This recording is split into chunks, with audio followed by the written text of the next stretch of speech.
Bună ziua!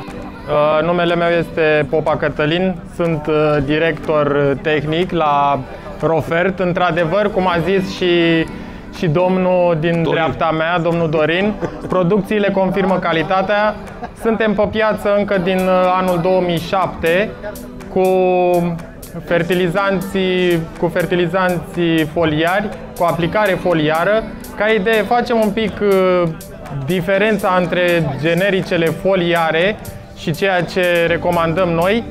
Noi recomandăm într-adevăr o nutriție echilibrată, marcată de tot ce înseamnă fenofază, aplicare în timpul fiecarei fenofaze.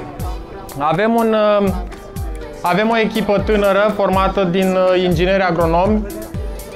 Suntem alături de fermieri cu cele mai bune soluții nutritive aplicate foliar. Puteți vedea aici câteva din produsele noastre. Rofert Amino, Rofert Start, da? Rofert Cupru, probabil, sau ce scrie acolo? Da. Magneziu, da? Cupru, magneziu, scut, avem și ceva pe bază de siliciu. Încercăm să inovăm un pic tot ce înseamnă partea asta de fertilizanți și de-aia venim cu gama Rofert. Încercăm să inovăm aplicarea foliară. De exemplu, la porumb încercăm să venim cu bor. Probabil majoritatea fermierilor știu acest element, borul, care este un element constituent al polenului. Bucurie este la domnii fermieri care lucrează cu noi de când am început această treabă, pentru că sloganul producției confirmă calitatea chiar s-a văzut în zeci și zeci de ferme. Sunt fermieri care lucrează de 6-7 ani cu noi, constant, și nu vor să mai schimbe această gamă de produse, pentru că au văzut că într-adevăr au un plus de producție, ceea ce înseamnă un plus de bani în buzunar. Adică profitul lor îl face cu Rofert. Bravo, ai albit de când ești aici. A chelit. Bucurie că atâtea inginere interesante de tine. Se pare wow, Zâno.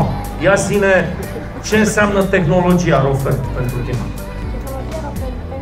Mai tare, mai puternic. Tehnologia Rofert pentru mine înseamnă de a putea să avem de ce ne baza în viitor. Pasiune în agricultură. Noi dorim să facem lucruri inovativ în ultima perioadă. Drept urmare, la fel cum a spus și colegul meu, din ce în ce avem mai mulți clienți, iar datorită rezultatelor, chiar și în anul trecut, când am fost secetă, s-au revăzut în anul ăsta, când totul s-a și dublat, ca și cifre, ca și număr de clienți. Suntem într-un pas destul de ascendent. Vă mulțumim!